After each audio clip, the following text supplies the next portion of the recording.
to happen for the moment. Okay, Janet, thank you so much. Good to see you. We'll see you again soon. Janet Moyi there.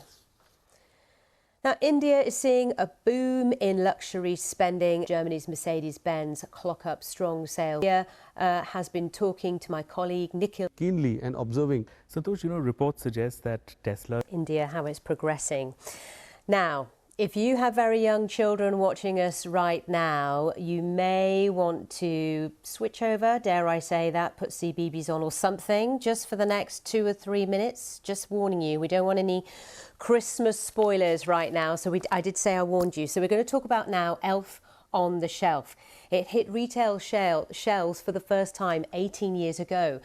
And it is fast becoming a popular festive tradition, with parents around the world having to come up with a new Elf on the Shelf idea to keep their children entertained right up until Christmas. Or is it all about behaviour? I'm going to talk to Chanda Bell, Krista Pitts, co-founders and CEO of Le Mistela Company, creators of Elf on the Shelf. Good morning to both of you. Now, I became a mum in 2005 and I've had 3 since. So I would say my third son, Elf on the Shelf, became a bit of a thing. But prior to that, it wasn't really something that was that known about. Just tell us about how this all started. Well, it started as our own family tradition. So when we were growing up, we're clearly sisters and twins as well as co-workers. Santa used to send an elf to our home, and our mom told us that the elf was watching and listening and then reporting back to Santa Claus. And for us, it was the most magical Christmas memory. We loved our elf. We named our elf. We would race out of bed, to find the elf every morning. And so when I grew up and had children of my own, my mom and I decided to write the book, of course, working for Santa, getting his permission to tell his story. And so because we couldn't get anyone to publish it, that was really the beginning of what would become, our new careers. So what happened after that? Because, of course, is it about we're saying keeping kids entertained, but is it also about keeping them, well behaved in the run up to Christmas? The kind of idea that the elf is reporting back to Santa on behavior. I think it's as much about the magic and wonder of the season as it is about anything.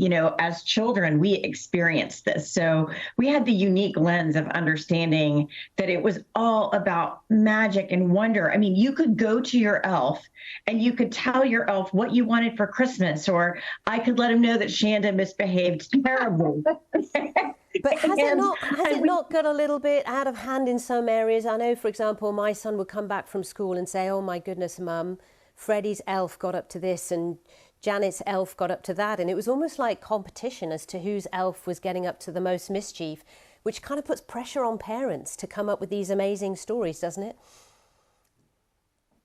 It does. I heard the other day that comparison is the battle you fight with yourself. And I thought that was such a great description. The book that comes with the Elf on the Shelf explains very clearly that this is a simple hide and seek game for families. And so I think it's important to make a tradition your own. Right. What works for your family? And I know in our case, we say that the elves, buy into or mimic the personality of the family. And so some elves are quite cheeky, but other elves really just... Mine is very lazy. Yeah. Mine is very non-creative. It just flies to Santa, does its job, comes back the next day. Yeah. So hide and seek is a simple game. So I think it's really important. I'm a mom myself. Really making sure that it's about our family and our family tradition and what works for our family. Because at the end of the day, what it was about for me was seeing the magic in my children's eyes, them talking to the elf and experiencing the wonder of the tradition. So how big a business is this? I mean, you say you started out because no one would publish the book, but it's actually really exploded, hasn't it? So tell us more. I mean, what are we looking at? Elf outfits, elf accessories, books, videos, DVDs, what's going on? Elf pets and gear, that's right. Yeah, we have the elf carrier this year. We also have a special on Netflix. We have a studio partnership with them, which has been announced, and we're in 25 countries as of this year. And we're really proud to be sharing our family tradition with the world. That's what this is about. We create and tell the stories of Santa's North Pole. So Everyone loves Santa. They do. Absolutely, they do. Chanda Bell, Krista Pitts, thank you both very much and good luck as December progresses. It's a busy time. Thank you too for your company. I'll see you soon.